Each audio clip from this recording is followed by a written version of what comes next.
ஓம் குமரகுருதாச குருப்பியோ நமக.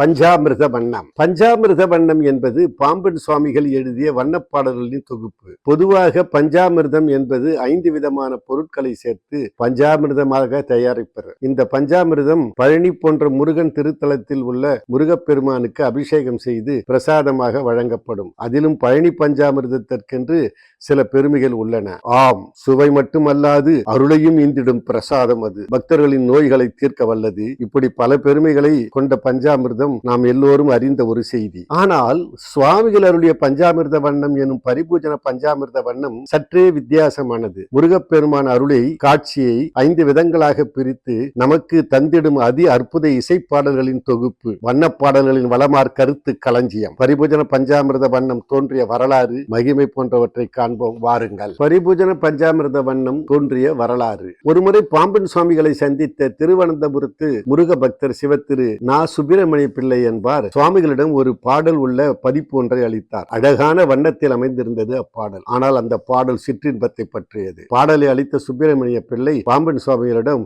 ஒரு கோரிக்கை வைத்தார். சுவாமி, இது போன்று அழகான வண்ணத்தில் நமது ஆண்டவன் முருகப்பெருமானுக்கு பாடல் தாங்கள் இயற்றி அருள வேண்டும் என்று பணிந்தார். அன்பரின் முருக பக்தியும் பணிவும் பாடலின் இசைத்தன்மையும் எண்ணிய சுவாமிகள் அன்பரின் வேண்டுகோளுக்கு செவிசாய்த்தார். முருகப்பெருமானுக்கு நடைபெறும் அபிஷேகத்தின் போது பாடுவதற்காக பஞ்சாமிர்த வண்ணம் இயற்றி அருளினார். அவை பால் அபிஷேகத்தின் போது பால் வண்ணமும், தயிர் அபிஷேகத்தின் போது தயிர் வண்ணமும், நெய் அபிஷேகத்தின் போது நெய் வண்ணமும், சர்க்கரை அபிஷேகத்தின் போது சர்க்கரை வண்ணமும், தேன் அபிஷேகத்தின் போது தேன் வண்ணமுமாக 5 விதமான வண்ணப்பாடல்களை நமக்கு அளித்தார். பரிபூஜன பஞ்சாமிர்த வண்ணத்தை முருக பக்தர்களுக்கு சுவாமிகள் அளித்த பாங்கு கண்டு நாம் எல்லோரும் முருகப்பெருமானை மட்டுமல்லாது பாம்பன் சுவாமிகளையும் நமஸ்கரிக்க வேண்டும். முருக பக்தர்களின் உள்ளத்தை கொள்ளை கொண்ட அரிய பாடல்கள், முருகனை வரவழைத்து அருள் பெற்று தரும் தெய்வீக வரிகள் அவை. தமிழ், சமஸ்கிருதம், இசை, இறையியல், பக்தி அனைத்தும் கலந்த உன்னத பொக்கிஷம் இது. பஞ்சாமிர்த வண்ணம் பெருமைக்கு ஒரு நிகழ்ச்சி. சுவாமிகள் வாழ்ந்த காலத்தில் பஞ்சாமிர்த வண்ணம் பாராயணம் திருச்செந்தூரில் நிகழ்ந்தது. பாராயணம் செய்தவர் இருவர். ஒருவர் திருக்கோயில் ஸ்தானிகர் நா.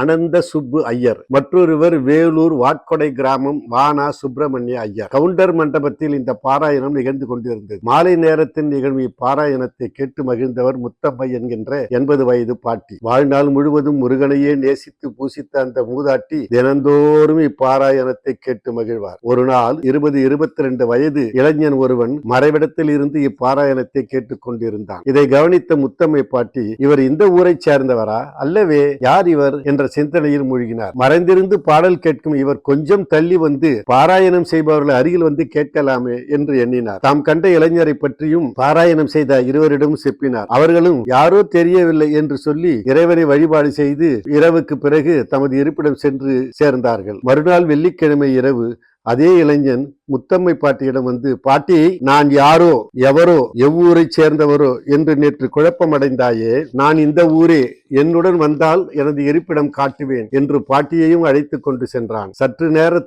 சற்று தூரத்தில் இருந்த இளம் பெண்ணை அருகழைத்து அவளுடன் சென்றான். பாட்டி இவர்களை பின்தொடர்ந்தாள். பாட்டி, கவுண்டர் மண்டபத்தில் பஞ்சாமிர்த வண்ணம் பாராயணம் செய்கின்ற அன்பர்களை இன்னிசையுடன் பாடச் சொல். அந்த வண்ணம் எனக்கு உகப்பாய் உள்ளது. அது எங்கே பாராயணம் செய்யப்படுகிறதோ அங்கு நான் வருவேன், இருப்பேன்.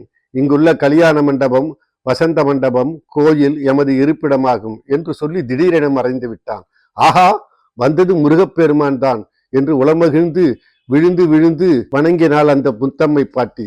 மறுநாள் நடந்த நிகழ்ச்சியை பாராயணம் செய்தவர்களிடம் கூறி மகிழ்ந்தாள் அந்த பாட்டி. அவர்களும் பெருமானின் கருணையையும் மூதாட்டியின் பக்தியையும் கண்டு வியந்தனர். இருவரும் பன்முறை கீழே விழுந்து வணங்கி உளம் மகிழ்ந்தனர். ஸ்தானிகர் மறுநாளில் இருந்து பஞ்சாமிர்த வண்ண பிரதியை பூஜை அறையில் வைத்துவிட்டு வேறு ஒரு புதிய பிரதியை பாராயணம் செய்வதற்காக கொண்டு வந்தார். ஏனென்று சொன்னால் அந்த பிரதி தான் முருகனை வரவழைத்து காண்பித்தது அல்லவா? அதற்காக அந்த பிரதியை பூஜை அறையில் வைத்தார். எனவே இப்படிப்பட்ட பல அதிசயங்களை நிகழ்த்தியது இந்த பரிபூஜன பஞ்சாமிர்த வண்ண பாராயணம்.